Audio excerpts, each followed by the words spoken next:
পৃথিবীতে কেউ আছে আল্লাহ ছাড়া আপনার? হ্যাঁ, পৃথিবীর সবাই ধোঁকাবাজ, আপনার স্ত্রীও ধোঁকাবাজ, স্বার্থের জন্য আপনার সাথে আছে। আপনার সন্তানও ধোঁকাবাজ, স্বার্থের জন্য আপনার সাথে আছে। স্বার্থহীন নিঃস্বার্থভাবে পৃথিবীতে যদি কেউ আপনাকে ভালোবেসে থাকে, সেটা কে? আপনার প্রতিপালক। তো আল্লাহ সুবহানাহু ওয়া তাআলার এই ভালোবাসার গুরুত্ব আমাদের বুঝতে হবে এবং আমাদের উচিত যত দ্রুত সম্ভব আল্লাহর দিকে ফিরে যাওয়া। আজকেই তওবা করে আল্লাহর দিকে ফিরে যাওয়া, ওযু করে 2 রাকাত সালাত আদায় করে, বক্তব্য প্রোগ্রাম শেষ করে নিজ নিজ বাড়িতে গিয়ে ওযু করে 2 রাকাত সালাত আদায় করে সবার উচিত পুনরায় আল্লাহর সাথে সম্পর্ক তৈরি করা। যে আল্লাহ, আজকে তওবা করে তোমার সাথে সম্পর্ক তৈরি করতেছি, আর সম্পর্ক ছিন্ন করব না। আর সম্পর্ক ছিন্ন না করার সবচেয়ে বড় মাধ্যম হচ্ছে যে কোনো মূল্যে দিনে রাতে 24 ঘন্টায় 5 ওয়াক্ত সালাত আদায় করা। আকিমিস সালাতা লিযিকরি, তোমরা সালাত আদায় করো আমাকে স্মরণ করার জন্য। তো 24 ঘন্টা মানুষ আল্লাহকে স্মরণ করতে পারবে না। আপনারা দিয়ার অঞ্চলের মানুষ, জমি জায়গা আছে, কাজ কাম আছে, 24 ঘন্টা আল্লাহকে স্মরণ করতে পারবেন না, এটাই ঠিক। আপনি যত বড় গুনাহগার হন না কেন, যত বড় পাপিষ্ঠ হন না কেন, যত বড় পাপিষ্ঠ গুনাহগার হন না কেন, পাপ দিয়ে আপনার দুনিয়া ভর্তি হয়ে থাক, তবুও দিন শেষে আপনি কার বান্দা? আরে আল্লাহর এরিয়া থেকে আপনি কোথাও যেতে পারবেন? আসমান জমিনে মানুষ যেখানেই যাক না কেন, ওটা কার রাজত্ব? আল্লাহর রাজত্ব। দিন শেষে আপনার জীবন মৃত্যুর মালিক কে? দিন শেষে আপনাকে খাওয়ায় কে? দিন শেষে আপনাকে পড়ায় কে? কার জমিনের উপর আছেন? কার আসমানের ছায়ায়, কার আলো ভোগ করতেছেন? অতএব মদ খান, গাঞ্জা খান, বিড়ি খান, সিগারেট খান, যত বড় গুনাহগার হন না কেন, আল্লাহর নিকটে ফিরে আসতে কোনো লজ্জা নেই। একজন আব্দুর রাজ্জাক বিন ইউসুফ বক্তব্য দিয়ে যত মানুষকে হেদায়েত করতে পারবে, ডাক্তার জাকির নায়েক বক্তব্য দিয়ে যত মানুষকে হেদায়েত করতে পারবে, অতীতের আলেম ওলামা, অতীতের বক্তা বক্তব্য দিয়ে যত মানুষকে হেদায়েত করেছে, ভবিষ্যতের বক্তারা বক্তব্য দিয়ে যত মানুষকে হেদায়েত করবে এবং করতে পারবে, এক কোরআন একাই তার চেয়ে লক্ষ কোটি গুণ মানুষকে হেদায়েত করতে পারবে। কিন্তু মানুষ কোরআন পড়তে পারলে তো, মানুষ কোরআন বুঝতে পারলে তো। আল্লাহ বলছে, আমি যদি কোরআনকে অবতীর্ণ করতাম পাহাড়ের উপর, তাহলে পাহাড় চূর্ণ বিচূর্ণ হয়ে যেত, পাহাড় বিদীর্ণ হয়ে যেত। কিন্তু মানুষের তো কোরআন বুঝারই ক্ষমতা নাই। আমাদের মধ্যে কয়জন কোরআন বুঝি? উনি যে আয়াতগুলো তেলাওয়াত করলো, সে আয়াতগুলোর অর্থ কয়জন শুনে বুঝতে পারলাম? তাহলে আমি মনে করি মানুষ যদি কোরআন শুনে বুঝতে না পারে, তাহলে মানুষের জীবনের সম্পূর্ণটাই বৃথা। কেন? মানুষ তার রবের কালাম বুঝতে পারলো না। এর চেয়ে বড় আফসোসের কিছু আছে? এর চেয়ে বড় আফসোসের কিছু আছে? মানুষ তার নিজ প্রতিপালকের কথা বুঝতে পারে না। এই জ্ঞানটুকু সে সারা জীবনে অর্জন করতে পারেনি দুনিয়াতে আসার পর থেকে, যে তার প্রতিপালকের কথা সে বুঝতে পারবে। আগের যুগে যখন মুসলিম উম্মার স্বর্ণযুগ ছিল, তখন যে বিজ্ঞানী হয়নি তা নয়, তখন যে ইঞ্জিনিয়ার হয়নি তা নয়, আর ইবনে সিনার মতো ডাক্তার তো এখন পৃথিবীতেই নাই। সেই যুগে যত বড় বড় বিজ্ঞানী ছিল মুসলিম উম্মার, যত বড় বড় ডাক্তার ছিল, তারা সব ছিল কোরআনের হাফেজ। তাদের বই পুস্তক সব আরবিতে লেখা।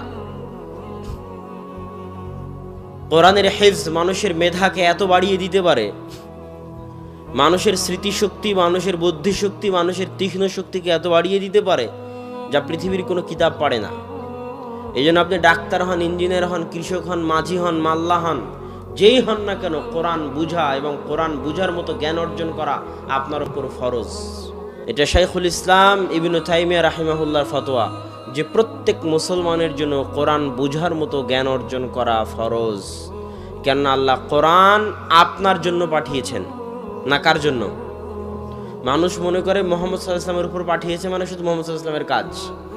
আর আমাদের জন্য কি কাজ? আমরা এটাকে কাপড় দিয়ে মুড়িয়ে সুন্দর করে, ব্যাস এটাই হলো মুসলমানদের কাজ, আর তাকের উপর তুলে রেখে দিবে। এই জন্য পবিত্র কোরআন এসেছে, একে কাপড়বন্দি বাক্সবন্দি করে চুমা দিয়ে বুকের সাথে লাগিয়ে তাকে তুলে রাখার জন্য। এই জন্য কোরআন এসেছে। তাবিজ কবজ হিসেবে ব্যবহার করে, ওষুধ আরোগ্য হিসেবে ব্যবহার করে টাকা পয়সা ইনকাম, ব্যবসা বাণিজ্য করার জন্য কোরআন এসেছে। তাহলে আমরা কোরআনের মূল্যায়নটা করলাম কোথায়? মুসলমানেরা যতদিন না নিজেরা পরিবর্তন হবে, ততদিন আল্লাহ তাদের ভাগ্য পরিবর্তন করবে না। আর সালাফে সালেহিন বলে গেছেন, যে এই উম্মতের পরবর্তীদের সংশোধন ওটে দিয়েই সম্ভব যেটা দিয়ে এই উম্মতের প্রথম অংশের সংশোধন হয়েছিল। আজকে আমরা যে বিপদে আছি এই বিপদ থেকে উদ্ধার ওটে দিয়েই সম্ভব যেটা দিয়ে আবু বকর, ওমর, ওসমান, আলী তাদের হৃদয়, তাদের জীবন পরিবর্তন করেছিলেন। ওটে দিয়েই সম্ভব, এবারে দ্বিতীয় কোনো রাস্তা নাই। তো সেখানে কোরআন ব্যতীত সম্ভব? বলেন, কোরআন ব্যতীত সম্ভব নয়। কয়জন মানুষ আপনাদের মধ্যে কোরআন জানে? কোরআন ঠিক মতো পড়াও জানে না। সে নিজেকে মুসলমান দাবি করতে পারে কেমন করে যে কোরআন ঠিক মতো পড়া জানে না, যে তার রবের কালাম জানে না, যে তার রব তাকে কি বলতেছে। আল্লাহ তো এই কোরআন তার জন্য পাঠিয়েছে, তার উপর পাঠিয়েছে। মুহাম্মদ সাল্লাল্লাহু আলাইহি ওয়াসাল্লাম মাধ্যম মাত্র। প্রত্যেক মানুষের জন্য এই কোরআন পাঠানো হয়েছে। হিন্দুকেও কোরআন পড়ে দেখতে হবে, খ্রিস্টানকেও কোরআন পড়ে দেখতে হবে, ইহুদিকেও কোরআন পড়ে দেখতে হবে। একজন মুসলমানকে তো দেখতে হবেই হবে, কেন এই কোরআন তার জন্যই পাঠানো। আল্লাহ কি বলেছে কোরআনে এটা তার বোঝা জরুরি, ফরজ। এটা না বুঝে সে দুনিয়া থেকে যায় কেমন করে? এটা না বুঝে সে দুনিয়া থেকে মারা যায় কেমন করে? যে জীবনে একবার তার প্রতিপালকের পাঠানো চিঠি প্রথম থেকে শেষ পর্যন্ত বুঝে পড়ে দেখেনি যে তার প্রতিপালক তাকে কি বলতে চেয়েছে 1400 বছর আগে। এবং এত অক্ষত, এত অবিকৃত, জের জবর পেশ কোনো কিছুই পরিবর্তন হয়নি। কিসের জন্য? ব্যবসা করার জন্য নাকি? কোরআন যে আল্লাহ 1400 থেকে হেফাজত করে রেখেছে কি তাবিজ বানিয়ে বিক্রি করার জন্য? হ্যাঁ, কোরআন 1400 বছর থেকে এইভাবে মুজিজা স্বরূপ হেফাজত হয়ে আছে কার জন্য? আপনার জন্য। কোরআন অপেক্ষায় আছে আপনার। কোরআন কিয়ামতের মাঠে মানুষের পক্ষে এবং মানুষের বিপক্ষে কথা বলবে। কোরআন যদি কিয়ামতের মাঠে আপনার বিপক্ষে দাঁড়িয়ে যায়, আপনি সেই দিন বিচারের মাঠে টিকতে পারবেন না। অতএব কোরআন যেন আপনার পক্ষে দাঁড়ায়, কোরআন যেন কিয়ামতের মাঠে আপনার পক্ষে আল্লাহর দরবারে সাক্ষী দেয়, এই চেষ্টা আপনাকে করতে হবে। কোরআন শিখতে হবে, কোরআন পড়তে হবে, কোরআন বুঝতে হবে। এই কোরআনের মধ্যে নিহিত আছে মুসলিম উম্মাহের সফলতা, মুসলিম উম্মাহের উন্নতি, মুসলিম উম্মাহের বিপদ থেকে বাঁচার রাস্তা। আজকে বিপদে আছে না নাই বাংলাদেশ? রাস্তাঘাট, স্কুল, কলেজ সব বন্ধ হয়ে যাবে, বন্ধ হয়ে গেছে, যাচ্ছে। শুধু বাংলাদেশ কেন, সারা পৃথিবী অচল হয়ে গেছে। এই শতাব্দীতে এত উন্নত পৃথিবী এইভাবে অচল আগে কোনোদিন হয়নি। এই শতাব্দীতে এত উন্নত পৃথিবী এইভাবে অচল আগে কোনোদিন হয়নি। আর বিশ্বের যারা বড় বড় পরাশক্তি, আমেরিকা ঘোষণা করেছে যে আগামী গ্রীষ্মকালের শেষ সময় পর্যন্ত জরুরি অবস্থা থাকবে। পৃথিবীর সবচেয়ে বড় পরাশক্তি। আর চায়নার মতো অর্থনৈতিক পরাশক্তি, সুপার পাওয়ার আমেরিকা, আর অর্থনৈতিক পাওয়ার হচ্ছে চায়না। এদের সকলের শক্তি, সকলের দম্ভ, সকলের দাপট, যারা সিরিয়ার মাটিতে লাখো কোটি টন বোমা ফেলে হাজারো মুসলমানের রক্তে নিজেদের হাতকে রঞ্জিত করেছে। ব্যবসার নামে, তেলের নামে, গ্যাসের নামে নির্বিচারে মুসলমানকে হত্যা করেছে, হাজার হাজার মানুষকে হত্যা করেছে। তাদের ক্ষমতার দাপটে, পারমাণবিক বমের দাপটে, অর্থনৈতিক টাকার গরমে পৃথিবীতে অন্য দেশগুলোর, অন্য ধর্মের মানুষগুলোর টিকা মুশকিল হয়ে যাচ্ছে। আজকে তারা এক অদৃশ্য ভাইরাস, যাকে চোখে দেখা যায় না, চোখে দেখা যায় নাকি, অদৃশ্য এক ভাইরাসের ভয়ে আতঙ্কগ্রস্ত। তার সাথে লড়াই করার মতো, তার সাথে মোকাবেলা করার মতো কোনো অস্ত্র, কোনো ওষুধ, কোনো পাতি, কোনো ভ্যাকসিন, কোনো টিকা এই অত্যাধুনিক বিশ্বের হাতে, যে অত্যাধুনিকতা নিয়ে বর্তমান মানব সভ্যতা গর্ব করে যে পৃথিবী এত উন্নত আগে কোনোদিন হয়নি, সেই উন্নত বিশ্ব হাত পা হাঁটু গেড়ে দিয়ে, মাথা নত করে সব কিছু ছেড়ে দিয়ে বসে আছে, অচল, অথর্ব, অকেজো, দুর্বল। আল্লাহ যে বলেছেন ইন্নাল ইনসানা খুলিকা হালুআ ওয়া ইযা মাসসাহুশ শাররু জাযুআ ওয়া ইযা মাসসাহুল খায়রু মানুআ। মানুষকে দুর্বল করে সৃষ্টি করা হয়েছে। যখন মানুষের উপর বিপদ আসে তখন মানুষ হতবিহ্বল, হতাশ হয়ে যায়। আর যখন মানুষের টাকা পয়সা বেশি হয়ে যায়, শক্তি ক্ষমতা বেশি হয়ে যায়, তখন মানুষের কৃপণতা, মানুষের দাপট এবং অহংকার বেড়ে যায়। মানুষকে আল্লাহ অনেক দুর্বল করে সৃষ্টি করেছে। আর চিরজীবন আল্লাহ মানুষের দুর্বলতা দেখিয়ে আসে যে মানুষ যে কত দুর্বল সৃষ্টিজীব, তা আল্লাহ মানুষকে যুগে যুগে দেখিয়েছে। ফেরাউন যখন হাজারো বছর যাবৎ দাপটের সাথে লাখো মানুষকে হত্যা করে অত্যাচারের সাথে শাসন করেছে, আল্লাহ ফেরাউনকে তার দুর্বলতা দেখিয়ে দুনিয়া থেকে উঠিয়ে নিয়েছেন, যে ফেরাউন তুমি এত অত্যাচার করে, এত দাপট দেখিয়ে নিজেকে প্রতিপালক দাবি করে সারা পৃথিবী পরিচালনা করেছো, আজ সামান্য পানিতে তুমি ডুবে মরে যাচ্ছ, তোমার বাঁচার উপায় নাই। তুমি যে কত দুর্বল, তুমি যে কত দুর্বল, তুমি যে কত দুর্বল তা তুমি চোখে দেখে মরো ফেরাউন, যে একটা সামান্য পানি থেকে তোমার বাঁচার উপায় নাই। তুমি কিসের অহংকার দেখাতা দুনিয়াতে? তখন বিপদে পড়ে ফেরাউনও বলে, যা আমানতু বিরব্বি মূসা ওয়া হারুন, আমি মূসা এবং হারুনের প্রতিপালকের প্রতি ঈমান আনয়ন করলাম। আল্লাহ যুগে যুগে এইভাবে যারা অত্যাচার করেছে তাদের দুর্বলতা তাদের চোখের সামনে দেখিয়েছে। এটা আল্লাহর নিদর্শন। মানুষ যে ধরনের পাপ করে আল্লাহ ওই ধরনের শাস্তি দেয়। সুদের শাস্তি পেট উঁচু করে দিতে হবে কেন কিয়ামতের মাঠে? মিথ্যা বলার শাস্তি জিহ্বা ফেড়ে দিতে হবে কেন? প্রত্যেকটার কাজের সাথে কর্মের কি আছে? লিঙ্ক আছে। জেনাকারীদের শাস্তি কিয়ামতের মাঠে উলঙ্গ করে জাহান্নামে তারা উথাল পাথাল খেতে থাকবে উলঙ্গ অবস্থায়, এবং তাদের লজ্জাস্থান থেকে দুর্গন্ধ বের হবে। এটা কেন করতে হবে? কেননা তার পাপের সাথে কি আছে? লিঙ্ক আছে। যেমন কর্ম আল্লাহ ওই ধরনের শাস্তি কিয়ামতের মাঠে দিবেন। কর্ম যেমন শাস্তি তেমন, কর্ম যেমন শাস্তি তেমন। তো বিশাল আব্রাহার বাহিনী আসছে হাতি নিয়ে, কাবা ঘর ধ্বংস করবে। তো আল্লাহ ধ্বংস করলেন কি দিয়ে? ছোট্ট ছোট্ট পাখি দিয়ে। কথা বুঝিনি? এটা আল্লাহর নিদর্শন যে আব্রাহা তুমি বিশাল হাতির বাহিনী নিয়ে আসছো, যাও আমি ছোট্ট পাখি পাঠালাম, এই পাখির সাথে লড়াই করো, যাও। তো আজকের এই উন্নত বিশ্ব, এত গর্ব, এত দাপট, কোথায় বিজ্ঞান, কোথায় ডাক্তার, কোথায় ইঞ্জিনিয়ার, কোথায় পারমাণবিক বম? যাও একটা অদৃশ্য ভাইরাস পাঠানো, লড়াই করো দুনিয়ার মানুষ আল্লাহর ক্ষমতার সাথে। ওয়ামা ইয়ালামু জুনুদু রাব্বিক, এরা হচ্ছে আল্লাহর সেনাবাহিনী। আল্লাহর সেনাবাহিনীর কথা কেউ জানে না, যে আল্লাহর সেনাবাহিনী যে কত, আর আল্লাহর সেনাবাহিনী যে কেমন। আল্লাহ যখন সেনাবাহিনী পাঠানো শুরু করবেন তার, তখন দুনিয়ার মানুষের তার সাথে লড়াই করার ক্ষমতা থাকবে না। দুনিয়ার মানুষ অচল, অকেজ, অথর্ব। দুনিয়ার মানুষের কাজ কি? দুনিয়ার মানুষের কাজ হচ্ছে আল্লাহর দরবারে নত হওয়া, আল্লাহর সামনে মাথা ঝুঁকিয়ে দেওয়া, আল্লাহর সামনে হাঁটু গেড়ে বসে পড়া, আল্লাহর সামনে হাত তুলে বসে পড়া, যে আল্লাহ আমরা অচল, অকেজ, অথর্ব, আমাদের কিছুই করার নাই, বাঁচাতে পারলে আপনি বাঁচাতে পারবেন। ইয়াকা না'বুদু ওয়া ইয়াকা নাস্তাঈন, আমরা আপনারই ইবাদত করি, আপনার নিকটই সাহায্য প্রার্থনা করি। তো সম্মানিত উপস্থিতি, এই জন্য আল্লাহর দিকে ফিরে আসা মানুষের উচিত। আল্লাহ মাঝে মাঝে এই ধরনের নিদর্শন পাঠিয়ে মানুষকে তার দিকে ফিরে আসতে বলেন। কেন আল্লাহ চান না যে আপনি জাহান্নামে যান, না আল্লাহ চান এটা। আল্লাহ সুবহানাহু ওয়া তাআলা চান না যে ইবলিসও জাহান্নামে যাক। কথা কি বুঝতে পারছেন? আল্লাহ সুবহানাহু ওয়া তাআলা চান না যে আবু জাহালও জাহান্নামে যাক। আল্লাহ চান না যে আপনিও জাহান্নামে যান। এই জন্য একজন ব্যক্তি যখন মরুভূমিতে তার উট হারিয়ে ফেলে, তো মরুভূমির রাস্তা চেনা খুব কঠিন। আপনি নিজেও একবার মরুভূমিতে হারিয়ে গেলে আর বের হতে পারবেন না। ওই একই জায়গার মধ্যে ঘুরপাক খাবেন, রাস্তা খুঁজে বের করতে পারবেন না। সব দেখতে একই রকম মনে হবে, পাহাড় সব একই রকম, বালু সব একই রকম, ফিল্ড সব একই রকম, ধুধু মরুভূমি। কোন দিকে যে যাচ্ছি, কোন দিকে যে পূর্ব, কোন দিকে যে পশ্চিম, রাস্তা খুঁজে বের করে পার হতে পারবেন না। মরুভূমিতে ঘুরতে ঘুরতে মারা যাবেন। উট মরুভূমির রাস্তা চিনে। তো যে ব্যক্তি মরুভূমিতে উট হারিয়ে ফেলে, মানে তার মৃত্যু নিশ্চিত। তো একজন ব্যক্তি মরুভূমিতে উট হারিয়ে ফেলে নিজের মৃত্যুকে নিশ্চিত মনে করে যে এই মরুভূমিতে আমার তো বাঁচার পথ নাই, আমি তো আমার উটকে হারিয়ে ফেলেছি, তো মরতে যখন হবেই তাহলে একটু বিশ্রাম করি, এখান থেকে আমার বাঁচার কোনো পথ নাই।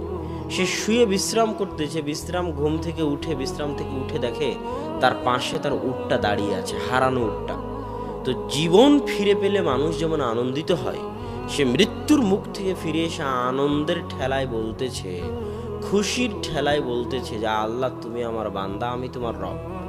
বাক্য উল্টা করে দিয়েছে, মানে খুশির ঠেলায় হিতাহিত জ্ঞান হারিয়ে ফেলেছে। তো আল্লাহ সুবহানাহু ওয়া তাআলা বলতেছেন, এই মানুষটা মৃত্যুর মুখ থেকে ফিরে এসে যতটা না আনন্দিত, আমার কোনো বান্দা যে আমার সাথে সম্পর্ক রক্ষা করেনি দুনিয়াতে যাওয়ার পরে। আপনাদের কয়জনের দাবি করতে পারবেন আল্লাহর সাথে সম্পর্ক আছে? কয়জন? সালাত আদায় না করলে আল্লাহর সাথে সম্পর্ক থাকে? বলেন, সালাত আদায় না করলে আল্লাহর সাথে সম্পর্ক থাকে? আপনাদের কয়জনের আল্লাহর সাথে সম্পর্ক আছে? কয়জনের দাবি করতে পারবেন যে হ্যাঁ আমার সাথে আল্লাহর সম্পর্ক আছে, ছিন্ন হয়ে যায়নি? আপনার সন্তান যদি আপনার সাথে সম্পর্ক ছিন্ন করে, আপনার সন্তান যদি হারিয়ে যায়, তো মায়ের কষ্ট কেমন হয়, পিতার কষ্ট কেমন হয়, আর ওই সন্তানের কষ্ট কেমন হয়? ইউসুফ আলাইহিসসালাম কোথায় 20-25 বছর হারিয়ে গেছেন, বাপ জানেই না ইউসুফ কোথায়। কাঁদতে কাঁদতে ইয়াকুব আলাইহিসসালামের চোখ পর্যন্ত অন্ধ হয়ে গেছে, তো বাপ কষ্টে আছে না নাই? তো সন্তানকে হারিয়ে ইয়াকুব আলাইহিসসালাম যত কষ্টে আছে, আপনি আপনার সন্তানকে হারিয়ে যত কষ্টে থাকবেন, আল্লাহ বলতেছেন যে এই যে মানুষটা মৃত্যুর মুখ থেকে ফিরে এসে তার উট ফিরে পেয়ে যতটা না আনন্দিত হয়েছে, আমি আল্লাহ আমার কোনো বান্দা যে দুনিয়াতে যাওয়ার পরে আমার সাথে সম্পর্ক রাখেনি, তাকে হারিয়ে আমি যে কতটা কষ্টে ছিলাম, সে যদি কোনোদিন আমার নিকটে ফিরে এসে তওবা করে, তো মৃত্যুর মুখ থেকে ফিরে আসা এই লোকটা যতটা না আনন্দিত, আমি আল্লাহ তার চেয়ে বেশি আনন্দিত হব। তারপরেও কি আপনি চাইবেন না আল্লাহর দিকে ফিরে যেতে, আল্লাহর সাথে সম্পর্ক তৈরি করতে? মানুষের ব্যস্ততা আছে, এটাই ঠিক, আল্লাহও জানে। তো আল্লাহ বলতেছে 24 ঘন্টা যদি না পারো তো কমসে কম কয়বার? 5 বার। 5 বার আল্লাহকে স্মরণ করা কি খুব কঠিন কাজ? কোনো কঠিন কাজ নয়। সালাত আদায় করাকে আমরা নিজেরা নিজেদের উপর ভারী বানিয়ে নিয়েছি। কয় মিনিট সময় লাগে এক ওয়াক্ত সালাত আদায় করতে? উজু করা থেকে শুরু করে সালাত কমপ্লিট করতে 10 মিনিটের বেশি লাগে না। এই 10টা মিনিট সময় আমাদের উপর এমন ভারী, এটা শয়তান আমাদের জন্য ভারী করে দিয়েছে। কথা বুঝেননি? আজান হওয়া মাত্রই সালাত আদায় করার সবচেয়ে সহজ উপায়, আজান হওয়া মাত্রই সব কাজ বন্ধ। প্রধানমন্ত্রীর সাথে যদি মিটিং থাকে তো বন্ধ, তাহলে সালাত আদায় করা সহজ হয়ে যাবে। না হলে যদি মনে করেন অনেক জরুরি কাজ, আর 5টা মিনিট করি, আর 2টা মিনিট করি, আজান হয়ে গেছে আর 5 মিনিট পর দোকান বন্ধ করি, তাহলে আর সালাত ধরে রাখতে পারবেন না। 2 দিন পর সালাত হারিয়ে যাবে, কোনো না কোনো ব্যস্ততায় এসে সালাত হারিয়ে যাবে। প্রথমে জামাত থেকে দূরে হয়ে যাবেন, তারপরে ব্যক্তি জীবন থেকে সালাত চলে যাবে। আর যদি এটা মূলনীতি বানিয়ে নেন যে আল্লাহু আকবার মুয়াজ্জিন বলেছে মানে আমি যে অবস্থায় থাকি না কেন, যদি শয়তানের সাথে মোকাবেলা করতে পারার সবচেয়ে বড় মাধ্যম, শয়তান কিন্তু আজান হওয়া থেকে আপনার পিছনে লেগে যাবে যে আর 2 মিনিট দেরি করো, আর 2টা মিনিট মোবাইল চালাও, আর 2টা মিনিট পড়ো, আর 2টা মিনিট কম্পিউটার দেখো, আর 2টা মিনিট কৃষি কাজ করো, আর 2টা মিনিট দোকান খোলা রাখো। শয়তান লেগে যাবে। নামাজিকে নামাজ থেকে এইভাবে দূরে নিয়ে চলে যায় শয়তান। যে নামাজ পড়ে না তার কথা তো বাদই দিলাম, যারা সালাত আদায় করে তাদের এই অবস্থা। তারা তখন এইভাবে আস্তে আস্তে জামাত ফেল করে, জামাত ফেল করতে করতে ব্যক্তি জীবনে সালাত চলে আসে, আস্তে আস্তে ব্যক্তি জীবন থেকে সম্পূর্ণ সালাতটাই হারিয়ে যায়। তখন একটা পর্যায়ে বেনামাজিতে পরিণত হয়ে যায়। তো সালাত আদায় করার সবচেয়ে বড় উপায় হচ্ছে আজান হওয়া মাত্রই সব কাজ বন্ধ, যত জরুরি কাজ হোক না কেন। এই জন্যই ট্রাকের পিছনগুলোতে লেখা থাকে যে কাজকে কি যেন বলে, কাজকে সালাতকে বলিও না আমার কাজ আছে, কাজকে বলো আমার সালাত আছে। এইটা ছাড়া আপনি আল্লাহর সাথে সম্পর্ক ধরে রাখতে পারবেন না। সালাত ছাড়া আল্লাহর সাথে সম্পর্ক ধরে রাখার কোনো উপায় নাই। কেননা আল্লাহর নিকটে আল্লাহর ইবাদত করার, আল্লাহর নিকটে চাওয়ার, আল্লাহর সাথে কথা বলার, আল্লাহর সাথে মোনাজাত করার, আল্লাহর নিকটে দোয়া করার, আসমানের নিচে জমিনের উপরে সালাতের চাইতে কোনো বড় মাধ্যম পৃথিবীতে আর নাই। ওই যে সারা আলাইহা সালাতু ওয়াস সালাম, ইব্রাহিম আলাইহি সালাতু ওয়াস সালামের স্ত্রী, যখন ইব্রাহিম আলাইহিস সালাম বললেন সারা তোমাকে যদি জিজ্ঞেস করা হয় তাহলে ভাই বোন পরিচয় দিবে, কেননা আসমানের নিচে জমিনের উপরে আমি আর তুমি মোমেন মোমেনা, আর কোনো মোমেন মোমেনা নাই। ভাই বোন পরিচয় দেওয়ার পরেও যখন অত্যাচারী জালেম বাদশার দরবার থেকে মুক্তি পাওয়া গেল না, জালেম বাদশা যখন সারাকে নিজের দরবারে নিয়ে গেল এবং তার সাথে খারাপ কাজ করতে উদ্যত হলো, তখন সারা বলতেছে থামেন, আমাকে 2টা মিনিট সময় দেন, উজু করে আমাকে মোনাজাত, মোনাজাত মানে আল্লাহর সাথে কথা বলা। মোনাজাত শব্দের অর্থ কি? জোরে বলেন, মোনাজাত শব্দের অর্থ কি? আল্লাহর সাথে কথা বলা। আমাকে জরুরি ভিত্তিতে আমার রবের সাথে কথা বলতে হবে, আমার আল্লাহর সাথে মোনাজাত করতে হবে, কথা বলতে হবে। 2 মিনিট সময় দেন, আপনি যা ইচ্ছা তাই করতে পারবেন, তবে আমি একটু আল্লাহর সাথে কথা বলে নিই। মানুষ বলে না আপনি দাঁড়ান আমি একটু বসকে কল দিয়ে নিই, বলে না বলে না? আপনি একটু থামেন, আমি একটু আমার নেতাকে একটু ফোন দিয়ে নিই, বলে না বলে না? তো সারা বলতেছে একটু দাঁড়ান, আমি আমার আল্লাহর সাথে একটু কথা বলে নিই, 2 মিনিট সময় দেন, একটু মোনাজাত করে নিই আল্লাহর কাছে। তখন উজু করে সারা সালাতে দাঁড়িয়ে গেলেন। সালাতে আল্লাহ সারাকে বলতেছেন, আল্লাহুম্মা ইন কুনতা তা'লাম, হে আল্লাহ আপনি যদি জেনে থাকেন, আহসানতু ফারজি, আমি আমার লজ্জায় স্থান, আমার আমানত, আমার আব্রু, আমার ইজ্জতের হেফাজত করেছি, খেয়ানত করিনি, তাহলে আল্লাহ আজকে কঠিন দিনে আমি যেভাবে তোমার ভয়ে, তোমার পরহেজগারিতায়, তোমার তাকওয়ায় আমার লজ্জায় স্থান হেফাজত করেছি, আমার আমানত, আমার ইজ্জত, আমার আব্রুর হেফাজত করেছি, আজকে কঠিন দিনে লা তুসাল্লিত আলাইয়াল কাফের, এই কাফেরকে আপনি আমার উপর বিজয়ী করিয়েন না, এই কাফেরকে আপনি আমার উপর প্রাধান্য গালাবা দিয়েন না।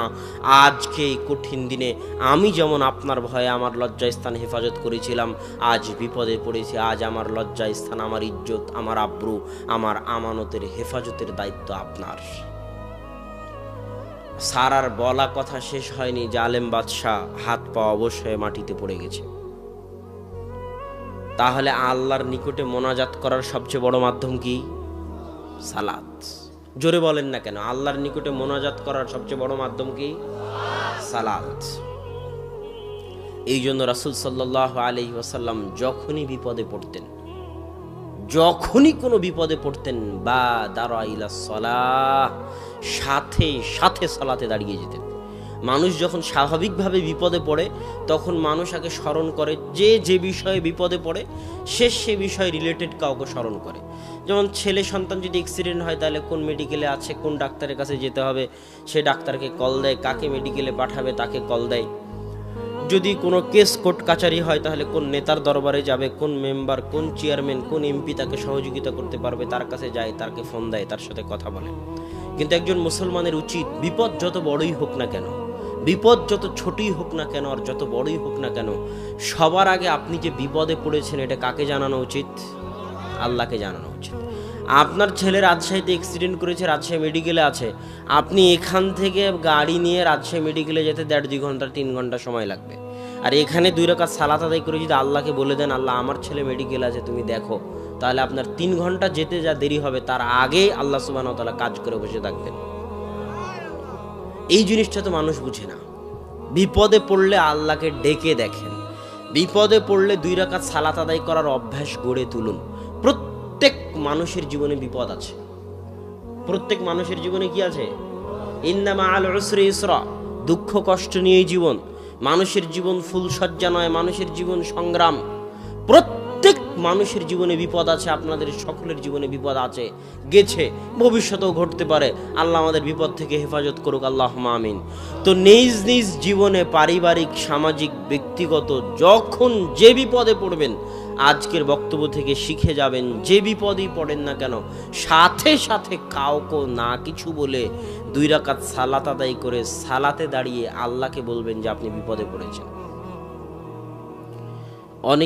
অনেক সময় শয়তান আপনাকে ধোকা দিবে, আরে তুই তো জীবনে কোনোদিন নামাজই পড়িস নি, তুই তো রোজাই রাখিস না, তুই তো মদ সিগারেট গাঞ্জা খাস, তুই আবার কি আল্লাহর কাছে দোয়া করবি?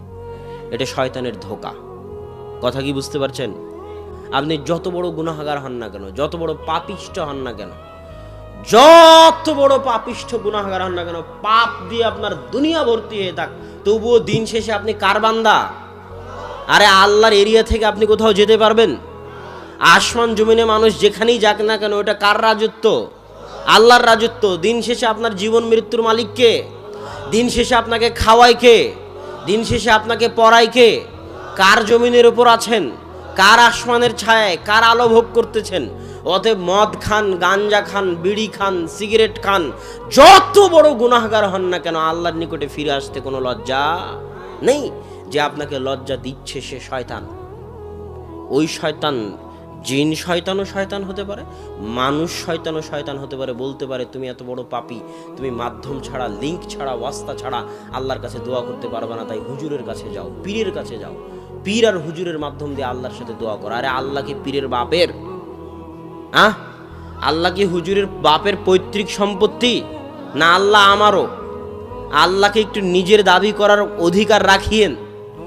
আল্লাহকে নিজের দাবি করার অধিকার রাখেন যে আল্লাহ আপনারও সৃষ্টিকর্তা, আল্লাহ আপনারও পালনকর্তা, আল্লাহ হিন্দুরও সৃষ্টিকর্তা, হিন্দুরও পালনকর্তা। যে নাস্তিক প্রত্যেক দিন আল্লাহকে গালি দেয়, ওই নাস্তিককেও খাওয়ায় আল্লাহ রব্বুল আলামিন। এই জগৎ ওই জগৎ উভয় জগতের পালনহার, প্রতিপালক, পালনকর্তা হচ্ছেন আল্লাহ সুবহানাহু ওয়া তাআলা। অতএব আল্লাহর নিকটে চাইতে কোনো লজ্জা নেই। মানুষ রূপী আর জিন রূপী শয়তান আপনাকে বুঝাবে যেন আপনি সরাসরি আল্লাহর নিকটে দোয়া না করেন। হুজুর একটু দোয়া করে দেন না, আমার বাপ মারা গেছে। হুজুর জামাতের পর, এই ফরজ সালাতের জামাতের পর দোয়া করলো না, হুজুরের উপর খুব রাগ। জানাজার শেষে হুজুর কবরের পাশে গিয়ে দোয়া করলো না, হুজুরের উপর খুব রাগ। ইসলাম কি ভাড়াটে ধর্ম?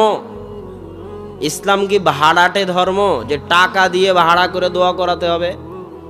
আমার কথার উত্তর দেন না কেন? ইসলাম কি ভাড়াটে ধর্ম? আমি এখনই বললাম যে আসমানের নিচে জমিনের উপরে মোনাজাত করার সবচেয়ে বড় মাধ্যম কি? আসমানের নিচে জমিনের উপরে মোনাজাত করার সবচেয়ে বড় মাধ্যম হচ্ছে সালাত।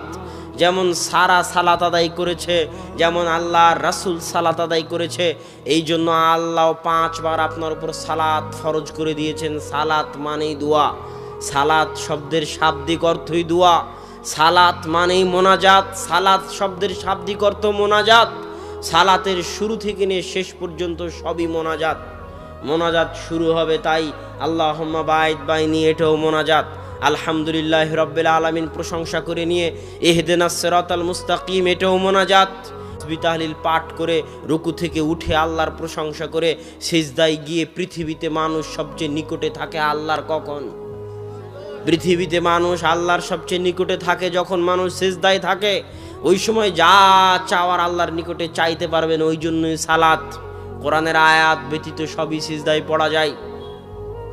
এইভাবে পুরো সালাত চলতেছে। এবার সালাম ফিরানোর পূর্বে যত দোয়া আপনার জানা আছে সব দোয়া আপনি পড়তে পারবেন, কেননা আসমানের নিচে জমিনের উপরে আল্লাহর নিকটে দোয়া করার, আল্লাহর সাথে মোনাজাত করার সালাতের চাইতে বড় কোনো মাধ্যম পৃথিবীতে নাই। এবার যখন আল্লাহু আকবার বলে সালাত শুরু করেছিলেন, মানে মোনাজাত শুরু হয়েছিল। কি শুরু হয়েছিল বলেন তো? এটি সবাই বলেন, কি শুরু হয়েছিল? এবার যখন আসসালামু আলাইকুম বলে সালাম ফিরলাম, তখন কি শেষ হয়ে গেল? জোরে বলেন, কি শেষ হয়ে গেল? মোনাজাত শেষ হয়ে গেল। এখন কোনো হুজুর যদি বলে, কোনো মানুষ যদি বলে যে এই হুজুর খুব খারাপ, মোনাজাত করা না, তাহলে আমি বলবো ওকে আরো 10 বছর পড়তে হবে এটা জানার জন্য যে আসসালামু আলাইকুম দিয়ে মোনাজাত শেষ হয়ে গেল। সে জাহেল, সে অজ্ঞ, সে মূর্খ যে সে এখনো জানে না যে সালাতি মোনাজাত, পৃথিবীতে মোনাজাতের এত বড় মাধ্যম আর নাই। সালাত যত বড় মাধ্যম, আল্লাহু আকবার দিয়ে সালাতের মোনাজাত শুরু হয়েছে, আসসালামু আলাইকুম দিয়ে মোনাজাত শেষ হয়ে গেছে।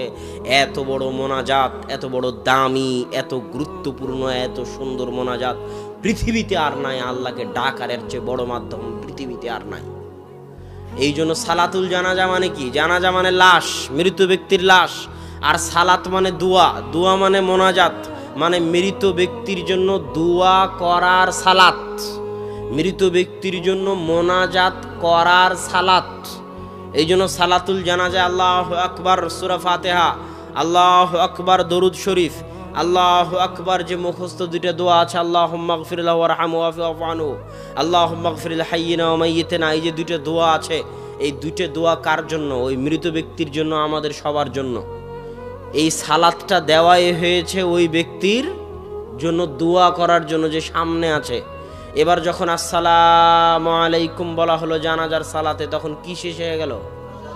মোনাজাত শেষ হয়ে গেল। যে বলবে কবরের পাশে গিয়ে মোনাজাত করা লাগবে, ওকে যদি জাহেল প্রমাণ করতে না পারি তো আপনি গ্রামে আমি আর কোনোদিন আসবোই না। ওকে আরো 10 বছর পড়তে হবে। বেটা, মোনাজাত শেষ হয়ে গেল। তুমি কেন? সারা পৃথিবীর সকল হুজুর, সকল আলেম মিলে যদি কবরের পাশে দাঁড়িয়ে দোয়া বানাতে থাকে, সারা পৃথিবীর সকল আলেম মিলে যদি কবরের পাশে দাঁড়িয়ে দোয়া বানাতে থাকে, তো মুহাম্মদ সাল্লাল্লাহু আলাইহি ওয়াসাল্লাম যে দোয়া শিখিয়ে দিয়ে গেছেন মৃত ব্যক্তির জন্য, ওর চেয়ে ভালো দোয়া বানাতে পারবে না। কিয়ামত পর্যন্ত যদি কবরের পাশে দাঁড়িয়ে বানানোর চেষ্টা করে, তো আল্লাহর রাসূল যে দোয়া শিখিয়ে দিয়ে গেছেন ওর চেয়ে ভালো দোয়া বানাতে পারবে না। সে তো এখনো বুঝেনি যে সালাত মানে মোনাজাত। এই যে একসাথে হাত তুলে দোয়া করার বেদাত, এই বেদাত সমাজে ঢুকে দুইটা সুন্নাত উঠিয়ে দিয়েছে। কয়টা সুন্নাত সমাজ থেকে উঠিয়েছে? এই একটা বেদাতের কারণে সমাজ থেকে দুইটা সুন্নাত উঠে গেছে। এক, মানুষ ভুলে গেছে যে সালাতের মধ্যে দোয়া করতে হয়। ভুলে যাননি আপনারা? সবাই ভুলে গেছে, কেউ জানে না যে সালাতের মধ্যে দোয়া করতে হয়। সালাত যে দোয়া করার মাধ্যম কেউই জানে না। আল্লাহ রাসূল সালাতে দোয়া করলো, সারা সালাতে দোয়া করলো। আমরা রাত দিন বিপদ আপদ থেকে মুক্তি পাচ্ছি সালাতের মধ্যে দোয়া করে। মানুষ ভুলেই গেছে যে সালাতের মধ্যে দোয়া করতে হয়, জানেই না। কেন ভুলে গেছে? ওই যে সালাতের পরে একসাথে হাত তুলে মোনাজাত শুরু হয়েছে, ওই একটা বেদাত এত বড় একটা সুন্নাত, এত বড় একটা নেয়ামত থেকে মুসলিম উম্মাহকে দূরে রেখেছে যে সালাতের মধ্যে দোয়া করতে হয়, সালাত দোয়া করার মাধ্যমে এই মহা নেয়ামত থেকে দূরে রেখেছে। আমার চ্যালেঞ্জ থাকলো, আপনি যে বিপদেই পড়েন শুধু 2 রাকাত সালাত আদায় করে দেখবেন, ইনশাআল্লাহ আপনার বিপদ দূর হয়ে যাবে। এরকম বহু বিপদে আমি জীবনে পড়েছি, বহু বিপদে আমি জীবনে পড়েছি। 2 রাকাত সালাত আদায় করার মাধ্যমে আল্লাহ সেই বিপদ থেকে উদ্ধার করেছে। আমি দেখেছি আমার আম্মাকেও, যখনই যে বিপদ হোক না কেন, বিপদের কথা শোনার সাথে সাথে 1 সেকেন্ড দেরি হয় না, সাথে সাথে মনে হয় রোবটের মতো, রোবটকে অর্ডার দেওয়া আছে, রোবটের মতো রোবটকে অর্ডার দেওয়া আছে যে বিপদের সংবাদ শোনা মাত্রই, রোবট যেমন অর্ডার দেওয়া থাকে ওইরকম শোনা মাত্রই চট করে অজুখানায় অজু শেষ করে 2 রাকাত সালাত। আর এই এক সালাতের বরকতে বিপদ দূর হয়ে যায়। আল্লাহু আকবার। কেন? আল্লাহকে ডাকার এর চেয়ে বড় মাধ্যম পৃথিবীতে নাই। এই একটা জঘন্য বেদাত, নিকৃষ্ট বেদাত মুসলিম উম্মাহকে সালাতের মতো মহান ইবাদত, আল্লাহকে ডাকার এত বড় সুযোগ, আল্লাহকে ডাকার এত বড় মাধ্যম, আল্লাহকে ডাকার এত বড় পদ্ধতি, আল্লাহকে ডাকার এত বড় সুযোগ মাধ্যম পদ্ধতি থেকে অজ্ঞ জাহেল মূর্খ করে রেখেছে, দূরে রেখেছে, এত বড় নেয়ামত থেকে বঞ্চিত করে রেখেছে। মানুষ জানেই না যে সালাতের কত পাওয়ার, মানুষ জানেই না সালাতের কত শক্তি। তাই মানুষ সালাত শেষ হয়ে গেলে বলে যে দোয়া করো। আরে দোয়া করার সময় তো সালাতের মধ্যে ছিল, পাগল। কত বড় নেয়ামত থেকে আপনি বঞ্চিত, অনেক বড় বিশাল নেয়ামত থেকে আপনি বঞ্চিত। সালাতের নিয়ামত থেকে বঞ্চিত আপনি, সালাতের মধ্যে যে দোয়া করতে হয় এই নিয়ামত থেকে বঞ্চিত। কেননা সালাতের পরে যে মোনাজাত আছে, আজ থেকে সংশোধন হন। আমি আপনাকে খোঁটা দিয়ে নয়, আঘাত দিয়ে নয়, আপনার দ্বীনী ভাই হিসেবে বলতে চাই, পরীক্ষা করে দেখুন সালাত দোয়া করার কত বড় মাধ্যম। ইনশাআল্লাহ আপনার দোয়া কবুল হবেই হবে ইনশাআল্লাহ। আর একটা কি সুন্নাত উঠে গেছে, এখন সালাম ফিরানোর পরে যত হাদিসের গ্রন্থ আছে, সব হাদিসের গ্রন্থে সালাম ফিরানোর পরে জিকির, আজকার, তাসবিহ, তাহলিল, সূরা নাস, ফালাক, ইখলাস, আয়াতুল কুরসি, এগুলোর কথা আছে। আলহামদুলিল্লাহ, সুবহানাল্লাহ, লা ইলাহা ইল্লাল্লাহ, আল্লাহু আকবার। অধিকাংশ রিওয়ায়াত বর্ণনা এগুলো সংক্রান্ত যে সালাম ফিরানোর পর কি করতে হয়, জিকির, আজকার, তাসবিহ, তাহলিল পড়তে হয়। তো সমাজে যখন একসাথে হাত তুলে দোয়া ঢুকেছে, তখন আর কয়জন তাসবিহ পড়ে, কয়জন জিকির করে সালামের পর বসে থেকে? বলেন। সালামের পর দোয়া করে বিহাক্কি লা ইলাহা ইল্লাল্লাহ বলে সুন্নাত শুরু, শেষ। কোনো তাসবিহ নাই, কোনো তাহলিল নাই, কোনো জিকির নাই, আজকার নাই, জানেই না, ভুলে গেছে, সমাজ থেকে উঠেই গেছে। তাহলে এই একটা বেদাত কত খারাপ, কত জঘন্য, কত নিকৃষ্ট যে আপনাকে বড় বড় দুইটা নিয়ামত থেকে বঞ্চিত রেখেছে। এক, সালাতের মধ্যে যে দোয়া করতে হয় এই নিয়ামত থেকে বঞ্চিত রেখেছে। সালামের পরে যে জিকির আজকার করতে হয়, তাসবিহ তাহলিল করতে হয়, নাস, ফালাক, ইখলাস পড়তে হয়, আয়াতুল কুরসি পড়তে হয়, আল্লাহু আকবার, সুবহানাল্লাহ, আলহামদুলিল্লাহ, লা ইলাহা ইল্লাল্লাহ পড়তে হয়, এই সকল ইবাদত থেকে আপনাকে দূরে রেখেছে, বঞ্চিত করে রেখেছে। তাই এই ধরনের জঘন্য নিকৃষ্ট বেদাতকে সমাজ থেকে উৎখাত করতেই হবে। এটা আপনার দায়িত্ব। আমি আপনার দ্বীনী ভাই হিসেবে বলে গেলাম, আপনার কল্যাণ চাই, আপনাকে জাহান্নামের আগুন থেকে বাঁচিয়ে জান্নাতে নিয়ে যেতে চাই, আপনার সাথে ধোঁকা দিতে চাই না। আপনার কল্যাণকামী, আপনার বন্ধু, আপনাকে আঘাত দিতে চাই না। আপনি বিশাল বিপদে আছেন এক বেদাত নিয়ে, আল্লাহকে ভয় করে এই বেদাত থেকে ফিরে আসার চেষ্টা করুন। কেননা বেদাতের জগতে কোরআন এবং সহিহ হাদিসের আলোকে আপনি কেমনে বুঝবেন কোনটা সুন্নাত কোনটা বেদাত, কেমনে বুঝবেন কোনটা হালাল কোনটা হারাম? তার একটা মূলনীতি আজকে আপনাকে বলে যাই। এই মূলনীতি আপনার জন্য রাস্তা সহজ করে দিবে। যে মানুষের জীবন দুইটা ভাগে বিভক্ত, একটা মানুষের দুনিয়াবী জীবন, একটা মানুষের ইবাদতের জীবন। এই যে এখানে আছেন এটা কিন্তু ইবাদতের অন্তর্ভুক্ত। মসজিদে ফজরের সালাত আদায় করবেন, ইবাদতের অন্তর্ভুক্ত। জিকির আজকার তাসবিহ তাহলিল করবেন, ইবাদতের অন্তর্ভুক্ত। দান সাদকা করবেন, ইবাদতের অন্তর্ভুক্ত। সিয়াম পালন করবেন, রোজা রাখবেন, হজ করবেন, ইবাদতের অন্তর্ভুক্ত। এই ইবাদতগুলো থেকে যখন বের হবেন তখন যে জীবনটা শুরু হয় ওটা দুনিয়া। মসজিদ থেকে বের হলে কি শুরু হলো? দুনিয়া। আপনার রাস্তাঘাট, বাজারঘাট, দোকানপাট, কৃষিকাজ, জমি জায়গা, কেস কোর্ট কাচারি, সংসদ ভবন, অর্থনীতি, ব্যাংক ব্যালেন্স, বিবাহ শাদী, যা কিছু আছে সব কিছু কিসের অন্তর্ভুক্ত? দুনিয়াবী জীবনের অন্তর্ভুক্ত। তো ইসলামের মূলনীতি হচ্ছে যা যা দুনিয়াবী জীবনের অন্তর্ভুক্ত সেটার ক্ষেত্রে হুকুমের নাম হালাল আর হারাম। কি হুকুমের নাম বলেন তো? হালাল আর হারাম। আর ইবাদতের জগতে হুকুমের নাম হচ্ছে সুন্নাত আর বেদাত। আপনি যদি আমাকে বলেন মদ খাওয়া সুন্নাত না বেদাত, প্রশ্ন ঠিক হবে? প্রশ্ন ঠিক হবে না। কেননা মদ খাওয়া কিসের সাথে সম্পৃক্ত? দুনিয়ার সাথে। তাহলে প্রশ্ন কি হতে হবে? হালাল না হারাম। আপনি যদি আমাকে জিজ্ঞেস করেন যে একসাথে হাত তুলে দোয়া করা হালাল না হারাম, তাহলে প্রশ্নই ভুল। কেন একসাথে হাত তুলে দোয়া করা ইবাদতের সাথে সম্পৃক্ত। আপনাকে বলতে হবে একসাথে হাত তুলে দোয়া করা সুন্নাত না বেদাত। এবার আসেন, দুনিয়াবী জীবনে আমরা বুঝলাম যে দুনিয়াবী জীবনের হুকুম আহকামের নাম কি? হালাল অথবা হারাম। দুনিয়াবী জীবনে ইসলামের মূলনীতি হচ্ছে, খুব ভালো করে মনে করে যাবেন, বক্তব্যের সব অংশ ভুলে গেলেও এ অংশ মনে থাকলে অনেক কাজে দিবে। ইসলামের মূলনীতি হচ্ছে দুনিয়াবী জীবনে আল্লাহ এবং আল্লাহর রাসূল। আচ্ছা, বাক্যটা আর একটু সহজ করে বলি। দুনিয়াবী জীবনে ইসলামের মূলনীতি হচ্ছে হালাল এবং হারামের ক্ষেত্রে ইসলামের মূলনীতি হচ্ছে সবই হালাল। কি বলেন তো? সবই হালাল। শুধু কতটুকু হারাম? যতটুকু আল্লাহ এবং আল্লাহ রাসূল 1400 বছর আগে হারাম করে গেছেন। সবই হালাল, এটা হলো মূলনীতি। সবই হালাল। আগে যা ছিল, এখন যা আছে, 10 বছর পরে যা আসবে, 500 বছর পরে যা আসবে, 1000 বছর পরে যা আসবে, সবই হালাল। শুধু অতটুকুই হারাম যতটুকু আল্লাহ এবং আল্লাহ রাসূল কি করে গেছেন? নিষেধ করে গেছেন।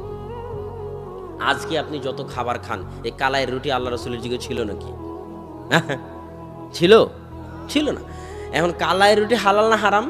আমাদের মূলনীতি হচ্ছে সবই হালাল, যতটুকু আল্লাহ রাসূল নিষেধ করে গেছেন ততটুকু হারাম। এখন দেখতে হবে যে কালাই রুটিকে আল্লাহ রাসূলের নিষেধের মধ্যে পড়ে না পড়ে না। যদি না পড়ে তাহলে হালাল, কেন সবই হালাল। দুনিয়াবী জীবনের কি? সবই হালাল। আল্লাহ সুবহানাহু ওয়া তাআলা বলেছে হুররিমাত আলাইকুমুল মাইতাতু ওয়াদ-দাম ওয়া লাহমুল খিনজির। তোমাদের জন্য হারাম করে দিলাম মৃত প্রাণী, তোমাদের জন্য হারাম করে দিলাম রক্ত, তোমাদের জন্য হারাম করে দিলাম শুকুরের গোশত। আল্লাহ রাসূল বলছে তোমাদের জন্য হারাম করে দিলাম জি মিখলাব থাবাওয়ালা প্রাণী, তোমাদের জন্য হারাম করে দিলাম জি নাব শিকারী দাঁতওয়ালা প্রাণী, তোমাদের জন্য হারাম করে দিলাম সেবা হিংস্র প্রাণী, তোমাদের জন্য হারাম করে দিলাম জাল্লালাহ যে সমস্ত প্রাণী ময়লা নিকৃষ্ট হারাম অপবিত্র জিনিস খেয়ে বড় হয় ওই সমস্ত প্রাণী। এই যে আল্লাহ রাসূল হারাম করে দিচ্ছেন, এইগুলো বাদে কিয়ামত পর্যন্ত যত খাবার আবিষ্কার হবে, সেটা চাইনিজ হোক, থাই হোক, ইটালিয়ান হোক, বাঙালি হোক, আর দিয়াড়ের কালাই রুটি হোক, কথা বুঝেননি? যত খাবার কিয়ামত পর্যন্ত আবিষ্কার হবে এগুলো বাদে সব কি হবে? হালাল। মূলনীতি কি বুঝা গেল হালাল হারামের? এবার আসেন ইবাদতের জগতে সম্পূর্ণ উল্টা। ইবাদতের জগতে সবই বেদাত। হুজুর যে বলতেছে এরা সব বেদাত করে, আরে সবই তো বেদাত। আছে না যে এরা ওই আব্দুর রাজ্জাক বিন ইউসুফ এরা খালি আসলে খালি বলে এটা বেদাত সেটা বেদাত অমুক বেদাত তমুক বেদাত। তো সবই যদি বেদাত হয় তো ইবাদত করবো কোনটারে পাগল? তা ইসলামের মূলনীতি হচ্ছে ইবাদতের জগতে সবই কি? একটু জোরে বলেন তো, সবই কি? শুধু কতটুকু সুন্নাত? যতটুকু আল্লাহ এবং আল্লাহ রাসূল 1400 বছর আগে বলে গেছে এবং করে গেছে। আল্লাহর রাসূলের মৃত্যুর পর থেকে না আজ পর্যন্ত যত ইবাদত আবিষ্কার হবে আর আরো 500 বছর পরে যত আবিষ্কার হবে, চুল পরিমাণও যদি বৃদ্ধি হয় তো ওই চুলের নাম কি হবে? সরিষা পরিমাণ যদি নতুন আবিষ্কার হয় ওর নাম কি হবে? বেদাত। তাহলে ইবাদতের জগতে সবই বেদাত। এখন তুমি যদি জিজ্ঞেস করো যে এটা যে বেদাত কোথায় লেখা আছে, নিষেধের দলিল দেন। আরে সবই তো বেদাত, নিষেধের দলিল কি দিব? তোমাকে দলিল দিতে হবে যেটা আল্লাহ এবং আল্লাহ রসুল করেছে। একটা যখন কাগজ অফিস আদালতে পাশ হয় তখন চেয়ারম্যান, মেম্বার বা যারা দায়িত্বশীল প্রিন্সিপাল তার স্বাক্ষর লাগে না? লাগে না? স্বাক্ষর লাগে। তো ইবাদত বলে গণ্য হতে, ভ্যালিড, লেজিটিমেট ইংরেজিতে বলে, যে এটা যে ইবাদত, এটা ভ্যালিড, গ্রহণযোগ্য হতে, লেজিটিমেট হতে মুহাম্মদ সাল্লাল্লাহু আলাইহি ওয়াসাল্লাম এবং আল্লাহর স্বাক্ষর লাগবে, সিলমোহর লাগবে। যতক্ষণ না মুহাম্মদ সাল্লাল্লাহু আলাইহি ওয়াসাল্লামের স্বাক্ষর পাওয়া যাবে, আল্লাহর স্বাক্ষর পাওয়া যাবে, ততক্ষণ এটা ইবাদত বলে ভ্যালিড হিসেবে গণ্য হবে না। সেই স্বাক্ষরটা কি? কাল আল্লাহ তাআলা, আল্লাহ বলেছেন কোরআনে, অথবা কাল রাসূলুল্লাহি সাল্লাল্লাহু আলাইহি ওয়াসাল্লাম, আল্লাহ রাসূল বলেছেন হাদিসে অথবা করেছেন। এই দুইটার একটাও যদি না পাওয়া যায় তো যত বড় ইবাদত হোক, যত ভালো ইবাদত হোক, ওইটাকে ডাস্টবিনে নিক্ষেপ করে দিতে হবে। ওর কোনো ভ্যালিডিটি, ওর কোনো গ্রহণযোগ্যতা পৃথিবীতে নাই। আর যারাই ওটাকে গ্রহণযোগ্য মনে করবে, ওরাই আল্লাহ এবং আল্লাহ রসুলের উপর মাতাব্বরি করবে। আর এই মাতাব্বরির জবাব আল্লাহ রসুল কিয়ামতের মাঠে দিবেন। এটা মাতাব্বরি করা, বাটপারি করা, কথা বুঝিনি? যিনি মোড়ল, যিনি নেতা, তার উপর তুমি মাতাব্বরি করো কেন? তুমি কি নবী নাকি? তুমি কি রাসূল নাকি? তোমাকে যদি একসাথে হাত তুলে দোয়া করার, তুমি যদি বলো সুন্নাত, তুমি নিজে যদি জোর করে দাবি করো তো নবী হয়ে আসো। নবী হয়ে আসনি কেন? তুমি নবী নাকি? তাহলে তুমি মাতাব্বরি করো কেন নবী যদি না হও? ইসলাম কি তোমার বাপের ধর্ম? ইসলাম শুধু আল্লাহর, আল্লাহ রসুলের কথা চলবে ইবাদতের জগতে। আল্লাহর, আল্লাহ রসুল করেনি, তুমিও করতে পাবা না। তুমি যদি জোর করে করতে যাও তাহলে তুমি হয় নিজেকে নবী দাবি করতেছো, আর না হলে বলতেছো মুহাম্মদ সাল্লাল্লাহু আলাইহি ওয়াসাল্লাম তার নবুয়তের দায়িত্ব পালন করেনি।